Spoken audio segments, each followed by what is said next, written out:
ሰላም ጤና ይስጥልን ውድ በሀገር ውስጥና በውጭ የምትገኙ ቤተሰቦቻችን ከገበታ ሚዲያ የዕለቱን አበይት ዜናዎችንና ትኩስ መረጃዎችን ይዘንላችሁ ቀርበናል። አብራችሁን ቆዩ። በቅድሚያም ዋና ዋናዎቹን ሰበር ዜና።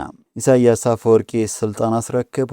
ህወሓትና ግብፅ ሐዘን ውስጥ ተቀመጡ። በቀጣይ ኤርትራ እንደሚመራት የተነገረለት አዲስ ሰው በኢሳያስ አፈወርቂ ተሾሟል። እንመለከተዋለን። በሌላ ዜና የህወሓት ቡድን በትግራይ ክልል የእንቅስቃሴ ገደብ አወጀ። የእንቅስቃሴ ገደቡ የተጣለው ወጣቶችን እንደፈለገ ለማፈንና ለመዝረፍ ነው ተብሏል። ሰሙታላችሁ። የአውሮፓ ህብረት ህወሓትን አስጠነቀቀ። የፕሪቶሪያ የሰላም ስምምነትን መጣሱን ይፋ ያደረገው ህብረቱ ለህወሓት ጠንካራ መልእክት አስተላልፏል። ይዘነዋል። ይህ በእንዲህ እንዳለ በኤርትራ ባለሥልጣናትና በአቶ ጌታቸው ረዳ መካከል ከፍተኛ ውዝግብ ተነስቷል። የኤርትራ ምስረታ ኢትዮጵያ ለማዳከም ያለመ ነው ሲሉ አቶ ጌታቸው ረዳ ተናግረዋል። ኤርትራ ምላሽ ሰጥታለች። ትሰሙታላችሁ። ቻናሉን ሰብስክራይብ፣ ቪዲዮ ላይክ በማድረግ እስከ ፍጻሜ አብራችሁ እንድትቆዩን በአክብሮት እንጠይቃለን። ወደ ቀዳሚ ጉዳያችን እንሻገራለን። የአስመራው የአዲያሎ ቤተ መንግስት ትርምስ ውስጥ መግባቱ ተሰማ። ኢሳያስ አፈወርቂ ስልጣን አስረክቧል። ፕሬዝዳንት ኢሳያስ አፈወርቂ መነጋገሪያ የሆነ ሹምሽር አድርገዋል። ህገ መንግስትም ፓርላማም የሌላትን አገር በራሽን እንድትተዳደር የደረጓት አዛውንቱ አምባገነን ከሰሞኑ ፍጹም ያልተጠበቀ ሹምሽር ማድረጋቸው ተነግሯል። በኤርትራ የስልጣን መዋቅር ውስጥ ከኢሳያስ ቀጥሎ ያለውን ትልቁ ስልጣን የተሰጣቸው እኚህ ባለስልጣን የዓለምን ቀልብ ስበዋል። አዲሱ የሻዕቢያ ቁልፍ ሰው በእናታቸው ሞት ሐዘን ውስጥ ያሉትን ኢሳያስ አፈወርቂ ሊተኩ ይችላሉም የተባለ ነው።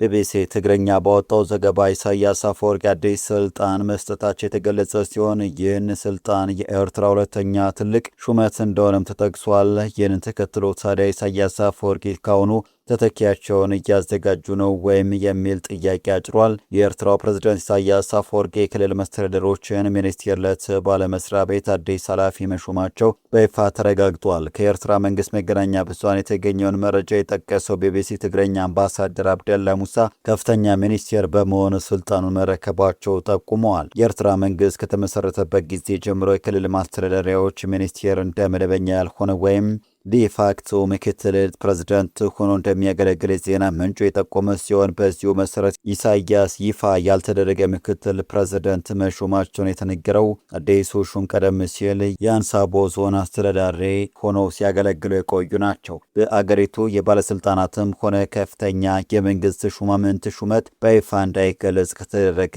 ዓመታት ተቆጥረዋል። ከወሬ ባለፈም ሹመቱ ለህዝብ የሚነገረው በዜና ዘገባዎች ላይ ነው። ከቀናት በፊት በወጣው ዘገባ አብደላ ሞሳ የክልል ማስተዳደሪያዎች ሚኒስቴር ሆነው ስለ ትምህርት በመከረ የዞን አስተዳዳሪዎችና የሌሎች የትምህርት ሚኒስቴር ኃላፊዎች ስብሰባ ላይ መሳተፋቸው ተጠቁሟል።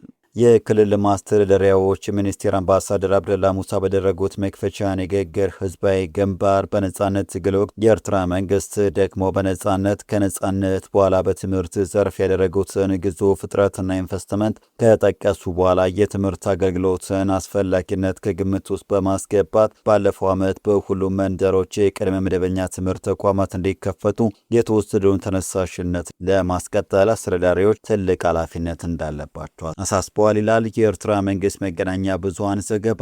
ሚኒስቴር አብደላ ካለፈው ወር ጀምሮ በተካሄዱት የነጻነት መታሰቢያና የሰማዕታት ቀን በዓላት በፕሬዝዳንት ኢሳያስ ግራ ጎን ተቀምጠው መታየታቸው ስልጣን ማግኘታቸውን የሚያመላክት ነበረ።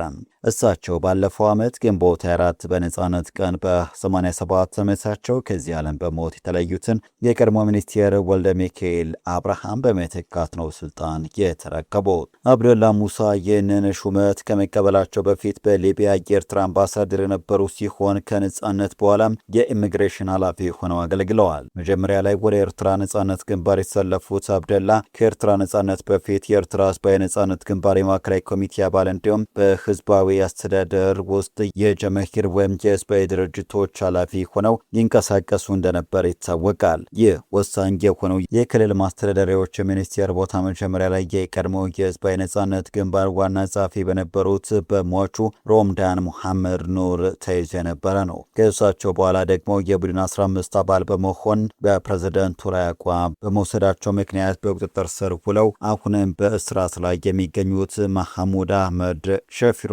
ለረጅም ዓመታት መርተውታል። ከሚኒስቴር ሸሪፉ መታሰር በኋላ ቦታው ያለ ሚኒስቴር ቆይቶም በመጨረሻም በ2013 ከዚህ ዓለም በሞት ለተለዩት አቶ ወልደ ሚካኤል ገብረ ማርያም ሰጥቶ ነበረ። ዕድሜውን በሙሉ ኤርትራን ሲዘውሯት የከራረሙት አቶ ኢሳያስ አሁን ጉልበታቸው ስሏል። ለዚህም ውስጡን ስልጣን ማስረከባቸው ተነግሯል። በቀጣይ መረጃችን በትግራይ ክልል ከሚገኙ ከተሞች ተነስተው ወደ አዲስ አበባ እንዲሁም ወደ ተለያዩ የሀገሪቱ ክልሎች የሚጓዙ የህዝብ ማመላለሻ አውቶቡሶች ከምሽቱ 12 ሰዓት ከ30 እስከ ንጋቱ 11 ሰዓት ከ30 ድረስ የሌሊት ጉዞ እንዳያደርጉ እገዳ መጣሉ ተሰማ።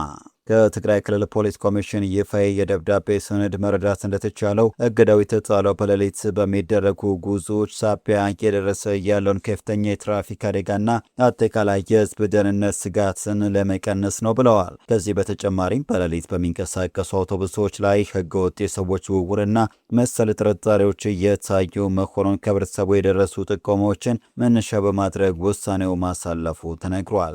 በትግራይ ክልል የትራፊክ ደህንነት አደጋ ቁጥጥርና ምርመራ መምሪያ ኃላፊ አብርሃ ወረደ ተፈርሞ የወጣው ይህ ይፋዊ መመሪያ ከሰኔ 18 ቀን 2018 ጀምሮ ማንኛውም የህዝብ ማጓጓዣ አውቶቡስ ከምሽቱ 12 ሰዓት ተኩል እስከ ንጋቱ 11 ሰዓት ከ30 ደቂቃ ድረስ ጉዞ ማድረግ ሙሉ በሙሉ ይከለክላል።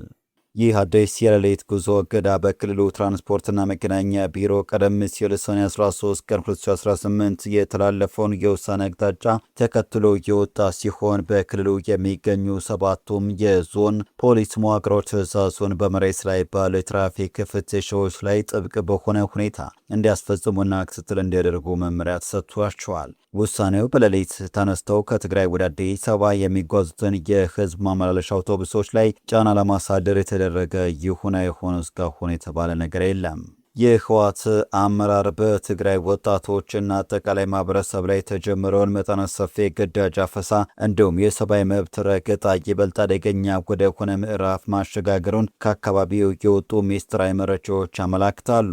ቡድኑ የትግራይን ህዝብ ለዳግም እልቂትና ለፖለቲካዊ ቁማር ማገዶ ለማድረግ ቆርጦ መነሳቱን የሚያሳዩት እነዚህ መረጃዎች አሁን ላይ ህዝባዊ ተቃውሞዎችን ለመሸሽና የአፈሳ እቅዱ ለማሳካት አዳዲስ ስልቶችን ቀይሶ መንቀሳቀስ መጀመሩን አጋልጧል።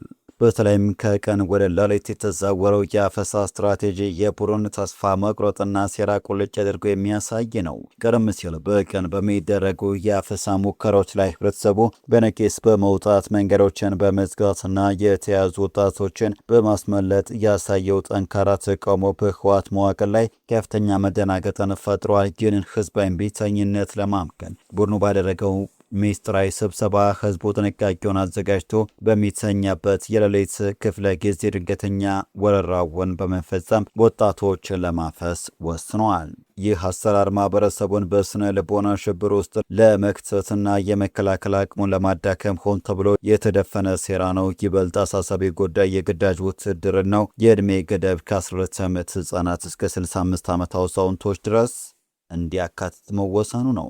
ይህ ውሳኔ ህወሓት የትግራይን ቀጣይ ትውልድ ጭምር ለአደጋ የሚያጋልጥ ዓለም አቀፍ የሰብአዊ መብት ድንጋጌዎችንና የህፃናትን መብቶች ሙሉ በሙሉ የጣሰ ተግባር ነው። ከዚህም በላይ የቡድኑ ሴራ ከግዴታ ውትድርና አልፎ የሰዎች ዝውውር ወንጀል መልክ መያዙ የተገለጸ ሲሆን የቡድኑን አፈሳ የሚቃወሙ ወጣቶች በኤርትራ ሳዋ እንዳይሰለጥኑ ከመደረጉም በላይ አልፎ ተርፎም ማሰልጠናቸውን ተቃውሞ የሚወጡትን ለሱዳኑ አልቡርሃን ኃይል አሳልፎ እስከ መምረጥ መድረሱ የህወሓትን የሞራል ዝቅጠትና የጭካኔ ጥግ ያሳያል ተብሏል።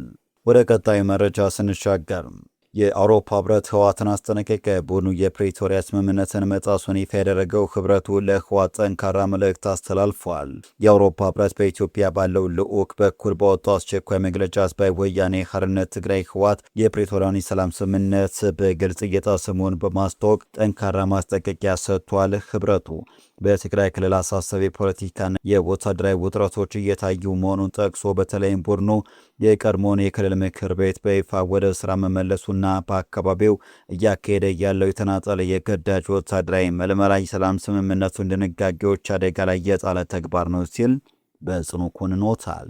ይህንን ተከትሎም በሰሜን ኢትዮጵያ ዳግም አውዳሜ ግጭት እንዳይቀሰቀስ ስጋቱን የገለጸው ህብረቱ ሁሉም ወገኖች የፕሪቶሪያውን ሰላም ስምምነት በተሟላ ሁኔታ ተግባራዊ ለማድረግ ያቋረጡትን ውይይት በአስቸኳይና ያለምንም ቅድመ ሁኔታ ድጋሚ እንዲጨምሩ ጥሪ አቅርበዋል። ይህ የአውሮፓ ህብረት ቁጣ የቀሰቀሰው ህወሓት በጳጉሜ 2012 በተካሄደው አወዛጋቢ ምርጫ የተዋቀረውን የክልል ምክር ቤት በድጋሚ ወደ ስራ እንዲመልስ መወሰኑን ተከትሎ ነው። ምክር ቤቱ ስራ በጀመረ በአጭር ጊዜ ውስጥ ዶክተር ደብረጽዮን ገብረ ሚካኤል የክልሉ ፕሬዝደንት አድርጎ መሾሙ ይታወሳል። ይህ ሹመት ግን ጠቅላይ ሚኒስትር አብይ አህመድ የሌተናንት ጀነራል ታደሰን የስልጣን ዘመን በአንድ ተጨማሪ ዓመት ካራዘሙ ከ3 ሳምንታት በኋላ የተፈጸመ በመሆኑ በፌዴራል መንግስቱና በክልሉ መሪዎች መካከል አዲስ የፖለቲካ ፍጥጫ ፈጥሯል። ህብረቱ ቀደም ሲል በነበረው መግለጫው ማናቸውም ወገኖች ውጥረቱን ከሚያባብሱና የሰላም ስምምነቱን ከሚያናጉ ድርጊቶች እንዲቆጠቡ አሳስቦ የነበረ ቢሆንም አሁን ላይ ግን ሁኔታዎች ይበልጥ እየተባባሱ መምጣታቸውን አመላክቷል። ከፖለቲካዊ ሽኩቻው ባለፈ ህብረቱን በእጅጉ ያሳስበውና የጠንካራ ማስጠንቀቂያው መነሻ የሆነው በትግራይ ክልል ውስጥ በስፋት እየተገበረ ያለው የተናጠል የግዳጅ ወታደራዊ ምልመላ ነው። በተለያዩ የክልሉ አካባቢዎች ወጣቶችን በኃይል የማፈስና ወደ ወታደራዊ ማሰልጠኛ ጣቢያዎች የማጓጓዝ ተግባር ሲፈጸም መቆየቱን የሰብአዊ መብት ተሟጋችና መገናኛ ብዙሃን በተደጋጋሚ ሲዘግቡት ቆይተዋል። ይህንን የግዳጅ ምልመላ ህጋዊ ሽፋን ለመስጠት በሚያስችል መልኩ በቅርቡ አወዛጋቢ ህግ በክልሉ ምክር ቤት መጽደቁም ሁኔታውን ይበልጥ አሳሳቢ አድርጎታል። የአውሮፓ ይህ አይነቱ ወታደራዊ እንቅስቃሴ የሰላም ሂደቱን ሙሉ በሙሉ የሚጻረር በመሆኑን በአስቸኳይ ሊቆም እንደሚገባ ገልጾም ለቀጠናው ዘላቂ መፍትሄ የሚገኘው በሰላማዊ ጠረጴዛ ዙሪያ ውይይት ብቻ መሆኑን አስምሮበታል። ወደ ቀጣዩ መረጃችን ስንሻገር ይህ በእንዲህ እንዳለ በኤርትራ ባለሥልጣናትና በአቶ ጌታቸው ረዳ መካከል ከፍተኛ ውዝግብ ተነስቷል።